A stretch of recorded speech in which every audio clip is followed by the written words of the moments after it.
Honest with you guys. I understand that in the last 10 years, you had one of your childhood shows giving you so much nostalgia when this finale came out back in 2012. But at the same time, that doesn't automatically mean that in the next 10 years, this finale is going to age. Because for me personally, I think that this finale could have been a lot more better, knowing full well that this is a finale that could have happened way earlier instead of later. This isn't one of the worst finales of any other show, if you want to qualify cartoons, but it's not one of the best finales. And I have to say right now, the Hannah Montana finale is a much more better finale than this. And I'm gonna get to that much soon. Don't get me wrong, the second half of this episode is good, to the point that it really suits for a finale involving iCarly. The first half would have been much more better if it's taking place in a separate episode, because there's really no reason to have this as a 1 hour special. And I gotta be honest, this is one of the weakest attempts to make an iCarly special in 44 minutes. And I'm saying that I Date a Bad Boy did it much more better than this, regardless if you think otherwise. The special begins with Carly being mostly disappointed at the fact that her father won't be able to come to the father and daughter dance. And to be real with you, this is one of the biggest contributors of the episode. Well, Carly is really depressed that she won't be able to dance with her father, knowing full well that this is actually the first time, well, we actually get to see Carly's father. But at the same time, Carly doesn't do much in the first half other than just being depressed. This is one of the reasons why I think that this special will have focused a lot more on Carly to make the special a lot more better. The subplots in this episode centers around the bike, well, Sam really wants because it's her dream, and it's the best subplot in the entire episode. But the other subplot centers around Gibby getting another rubber head for himself, and Spencer gets sick because Lupert sneezed onto him. Here's one of the biggest examples onto why that these should have been taking place in a different episode instead of this, regardless if the episode would have no Carly material whatsoever. If it wasn't obvious enough, this is still part of season 6, and if you've seen the previous episodes, you can easily tell that this special is still in development of the formula. Like, it's fine if you do not make an entire episode involving the web show other than doing one final web show before everyone leaves, but with the material of it overshadowing Carly's plot while dealing with the depression that her father isn't coming over, then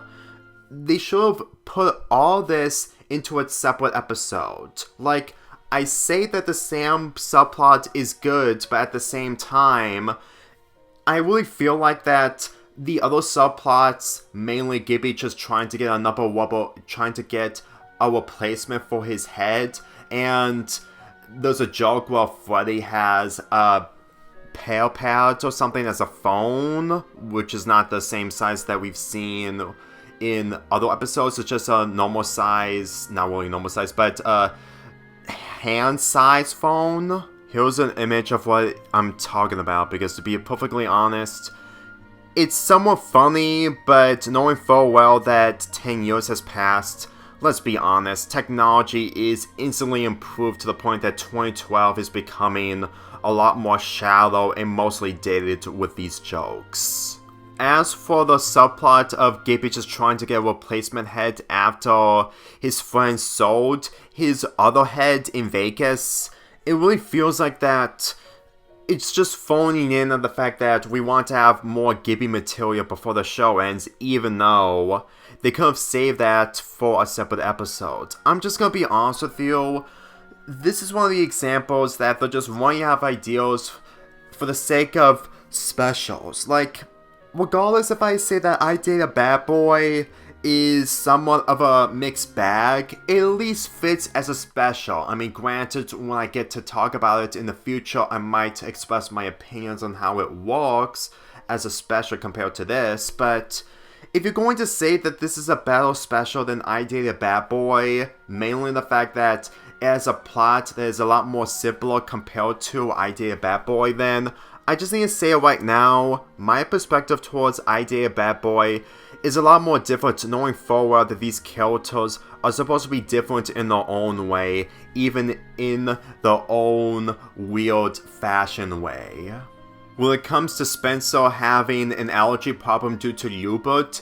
it really feels like that they're really trying so hard to give the laughs for Jerry Trainor in this. Don't get me wrong, I actually like this actor, but knowing full well that we usually see how the special is portrayed and executed for making it an actual special, then it's further proof that it wouldn't kill the production to make the final episode just a 22-minute episode.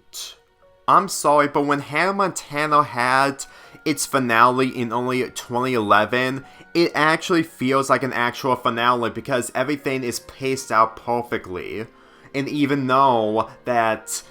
if you see this special as its own thing compared to Hannah Montana, that doesn't automatically mean that it doesn't excuse itself due to the filler. It's one thing to have these ideals for a separate episode regardless of the derailment, but the thing is, it doesn't really fit as an actual finale where the first half just focuses on the other characters while Carly gets sidelined until we get into the second half of the episode. If you really think about it, regardless if it still has the derailment of the web show, I think that this episode would have been 22 minutes and it can actually make it a really good finale regardless. I mean, at this point, this is pretty much the 8th or 9th 44-minute special of iCarly, and regardless if they want to make it spectacular, this is the weakest attempts, and to be honest with you, it's really surprising that it happened on the final episode. Like, the other specials, regardless if you're mostly having a different perspective on those, have much more better execution when they were in 44 minutes. Even the I Go to Japan and I Party with Victorious being 1-hour films have much more effort into them compared to this. Mainly the one time and the fact that they have better execution towards its characters. I'm sorry, but I tried. I really tried to see this special as a really good special. But keep in mind, it's coming to a point that if this show did continue in 2013, it would actually reach to new levels of seasonal watch. And whenever I look at the Gibby subplot and the fact that it's supposed to be callbacks on the fact that he had his head in I Still Psycho, then it's not really a good sign considering that I did not like I Still Psycho. When it comes to the second half, it saves this entire special, but that doesn't automatically mean that this is a really good finale that needed to be 44 minutes. If anything, if it wasn't for Carly's father arriving and appearing for the very first time, along with the fact that the final web show itself would have been a lot more different if we didn't had the outcome of Carly moving out to the apartment, then iCarly would have been one of those shows that didn't have an actual finale, similar to Victorious that came to an end nearly 3 months after this episode. But considering that we're getting into the positives, I have to admit, if this special actually focused on Carly's struggles and she's having a difficult time on doing the web show because she's been thinking about her father all this time, that would have been a lot more different. Carly isn't burned out. It's further proof that in episodes before, despite the derailment, she and Sam, along with Freddy, still do the web show regardless. And if we actually had this plot, it would have made this a much more better special than the plot than we ended up getting. Because let me tell you, it's one thing to have a show continue on with the development of the web show, but at the same time, I could instantly forgive that if they actually put the focus on Carly in this finale. Towards the end of the special, we get to see flashbacks of Carly, Sam, and Freddy in the first episode, and for me personally, it's still a good sequence for this show to end, but 10 years later, knowing full well that in the revival, well, we're just going to get the first episode of Carly back in the apartment, despite that we don't get to see what it would have felt like to see the other characters' reactions, regardless if Sam's actor didn't want it to be part of the revival. It really feels like that this finale didn't age completely. Like, I can't really blame the people who are working on the revival because they're completely different people compared to the people in the original. But since that this special is taking itself seriously, since that we're going to be witnessing the final webcast of iCarly, then I really think that the revival, regardless of the changes, should have at least do a follow-up of what happened when Carly returned back to Seattle. Like, I gotta be real with you, I'm okay with the changes of keeping up with the internet times and the fact that the revival is supposed to be for adults while the original was for kids. And regardless of what you say otherwise of how the revival is supposed to be its own thing compared to the original, it's still a follow-up which takes place right after this. Not really right after, but several years where the characters got older. I haven't kept up with the revival, but considering of how it's going compared to the original, it really feels a lot more weirder knowing full well that whenever I look at the revival and after watching this finale, the revival just made this finale a lot more weirder, knowing full well that regardless of the changes, there was no episode or showing of Carly returning back to Seattle. Like, the final minutes of this is really great, but when you look at the first episode of the revival, it really feels like that everything that we've seen in this is nothing extraordinary. I mean, I get it, the characters are grown up, but at the same time, it wouldn't kill the people who are working on the revival to have an actual moment where Carly returns to Seattle. But if you really think about it a little too much, you will probably find the revival mostly a mixed bag, which is supposed to be a mixed bag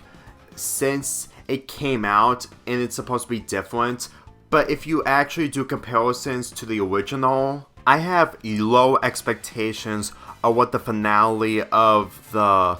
revival is going to be like. I'm just saying right now, regardless if you enjoy the revival, for me personally, just by watching this finale, it really feels like that the revival's biggest issue is that it kind of made the finale of this really lackluster. But then again, that's mostly what happens when new material comes out and you have a different perspective of older material. As for Colonel Stephen Shea, who is the father of Carly and Spencer Shea, it's a really good idea to have him appear at the final episode. If anything, it somewhat redeems the issues I have with this episode, but at the same time, if you skip those and you go straight to the bits involving Carly Shea, then you can instantly understand that this episode would have been 22 minutes, even though that it could have been 30 minutes at least, or more. Considering that Colonel doesn't do anything on the final web show other than the Baby Spencer's bit, it really shows that he isn't the type of person like Carly and Spencer is. And since that we actually get to see what he is and what he does, mainly the fact that he was part of the Air Force, then it really suits his character completely. One of my original plans on reviewing episodes were the I Meet the First Lady, which was originally going to be part of Summerpalooza this year, but it got cancelled. And my opinion towards that episode really centers my perspective on Carly's father. Mainly the fact that this reveal itself really made it a lot more better than it always is. If Colonel Steven was like Spencer and Carly, then his presence in this finale will probably make the finale difficult to take it seriously. Especially since that when we realize that we never got to saw Carly or Spencer's mother, and we never made that joke in the Psycho episode from Sam and Cat where we never got to saw Carly's mother, then I can guarantee you that the original plans of Carly's mother would have been my thoughts exactly of what Colonel Steven would have been like if he wasn't part of the Air Force. You may be arguing that I'm being a little too critical with this, but 10 years has passed, and regardless if it does have some good moments, I can't say for a fact that this special aged after 10 years. Regardless if you have a different perspective or the fact that you found this as part of your childhood, and regardless if iCarly was part of my childhood, the finale itself certainly isn't one of the things that I actually have in my childhood. I mean, I did enjoy it and I did watch it that made me emotional, but thinking about it now, especially with the revival being the latest thing involving iCarly, this finale really feels a lot more lackluster if you look at the issues of previous episodes in Season 6. Let's be honest, if this special happened in Season 4, regardless if we didn't get the crossover or the Sadie arc, which to be honest with you, it's one of the biggest issues of which causes the downfall of this show, along with the filler episodes afterwards, with the characters not being completely flanderized, mainly Gibby, then I can guarantee you that this finale will be much more better. Like, regardless if the iCarly gang was slowly becoming older and it actually fits of the characters' ages in this episode when they were making the episode back in 2012. But the thing is, I honestly think that they could have taken different routes in order to make the special a lot more better than the one that we ended up getting. I'm really sorry to be mostly a downer, but from the way I see it, with a lot of stuff happening, this finale really feels really difficult to see it as a good finale, especially since that the screenshot that I'm showing you right now is obviously the worst breaking the fourth wall moment in the history of Dan Schneider shows. Like, the tweets here that you're showing on Dan Warp, well, he says, "Huge thanks to the fans watching iCarly over the past 5 years. It's been an honor and privilege entertaining you. Love and thanks to my wife, Hungry Girl, and my dear friend, Steve, can't spell the M word, for helping me create iCarly. To my friends on the staff, you can instantly tell that this is basically Dan Schneider's ego, even though that he's just trying to do a good Easter egg before the show comes to an end. I gotta be real with you, with all the stuff happening involving Dan Schneider and the fact that those stories coming out, I'm sorry, I do not condone Dan Schneider completely, but at the same time, it's not going to make me enjoy iCarly like I used to, because there are other negative aspects of iCarly that caught my attention the most, and then when we get new information involving Dan Schneider, since that he parted ways with Nickelodeon back in 2018, then it's difficult to look at these shows since that I wasn't focused on those materials. Like, I get the foot fetish was a huge issue involving the underage actors, but when people just hammer in on the fact that he's a creep, regardless if he does deserve backlash, may remind you that he still made shows like this, and without it, the careers of Miranda Cosgrove, along with other actors, wouldn't have been skyrocketed. And before any of you ask, I am fully aware that Jeanette McCurdy has went through so much trauma when it comes to her experiences with her dead mother and Dan Schneider, but if you ask me, the childhood that I have involving the show isn't involving the stories coming out. And I can understand that I'm supposed to sympathize the victims. That doesn't automatically mean that I should see these shows differently, regardless if they're still trending after Dan Schneider left Nickelodeon back in 2018, because my childhood isn't being damaged by the trauma of the underage actors or the inappropriate actions of Dan Schneider. It's just mostly ignoring the fact that he still made good shows regardless. Seriously, I get that drama channels exist for a reason to look at the issues involving behind the scenes, but if you really think that I'm going to side with you completely and not doubting that Dan Schneider has made good shows in the past, then you clearly don't even know what it's like while growing up with these shows. Like, you may have grown up with these shows and experiencing the issues from Dan Schneider, but I'm not even asking Dan Schneider to come back because he has done a lot more than what he intended to do. This trauma and information involving the dark secrets of Dan Schneider has been overshadowing his good shows, that it just makes me to believe that it took the actors this long, regardless if they were more professional than they were in the past, to actually come out. It just really feels like that if I'm supposed to be into these informations and try to see the negative aspects of Dan Schneider, it doesn't change the fact that he still does some good shows regardless, and even though that Nickelodeon favored him to the core, I can't say for a fact that if Dan Schneider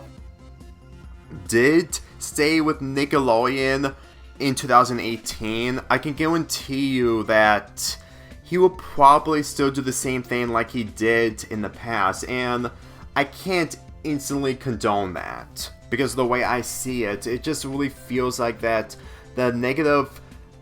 information involving Dan Schneider from the other actors and the fact that no one is doing a thing about it is further proof onto why Nickelodeon is just doing these decisions to do different techniques in order to get some kind of attention. And whenever I look at the shows that end up getting canceled due to the favoritism towards Dan Schneider, I try to look at the brighter things of what the people who are working on those shows that have no cooperation with Dan Schneider whatsoever should deserve respect. But the thing is, it's mostly Nickelodeon's fault for favoring Dan Schneider in the first place. If anything, if Nickelodeon was like Cartoon Network and Disney Channel when it comes to respecting its cartoons by giving them their own promotional promos, then maybe I would instantly understand that the whole negativity involving Dan Schneider would have been a lot more accurate. Because to be honest, if I was in Dan Schneider's shoes, by doing the same thing that he does, and yet at the same time I don't want too much attention, I want other people to get some kind of attention, but Nickelodeon has been favoring me completely, then it would have been a difficult task to have 1 to 2 shows running while getting some kind of attention. Because for me personally, it's not completely worth it. And whenever I look at this finale in particular, it just isn't good. Like, if you just look at this as an ordinary sitcom, it would probably be a lot more weirder to imagine it as one of the best finales of all time, when there are other finales that are much more better than this. I'm just saying this right now. When you get older and you look back at the shows that you grew up with as a child, you want it more, mainly the fact that you've seen those shows a lot less interesting when you look at the issues in those shows. And for me personally, whenever I look at this finale,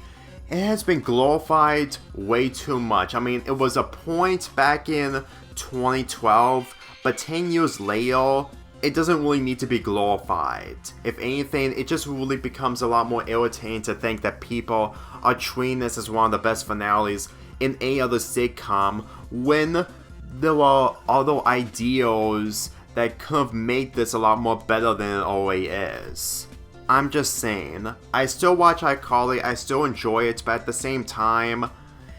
due to the negativity and most of the issues involving the episodes and specials themselves, it's difficult to find the positivities in those episodes when the negativities are right in front of you. With that being said, I'm giving iGoodbye a 5.5 out of 10. I mean, it's not terrible, but at the same time, 10 years later, it hasn't aged. Regardless if this isn't much of a 10th anniversary celebration, keep in mind, a lot has changed over those last 10 years, and when it comes to the next 10 years, I can guarantee you that when the revival comes to an end, this finale will have been a lot more weirder to think about, knowing of what the revival's finale is gonna be like. With that being said, am I planning on doing more reviews from the original iCarly? There are a few episodes that I want to do review, but the main ones are mostly I Star Fan War and I Date a Bad Boy, since that they're only the 44-minute specials that I haven't talked about yet. Mainly the fact that everything else in this show is mostly debatable if I want to do a review off of them, but at the same time, during the current age of technology, most of the stuff that we've seen in this is mostly dated, even though it's mostly for nostalgia purposes. Like, I do enjoy this show regardless, and I did enjoy the nostalgia factor involving the internet back then, but considering that we're in a different digital age, well, everything is just a lot more chaotic and difficult to find some kind of enjoyment, then keep in mind, it's only a matter of time for the internet to have a different direction once the current age of digital media has changed. It's gonna change at least. Regardless if you may not agree with my opinions, keep this in mind. If you watch this 10 years ago and then you rewatch it 10 years later, then I can guarantee you that you're gonna be seeing a lot of issues in those episodes. If you have the same perspective as I do. But to be honest with you, if you still enjoy this, I won't judge you completely.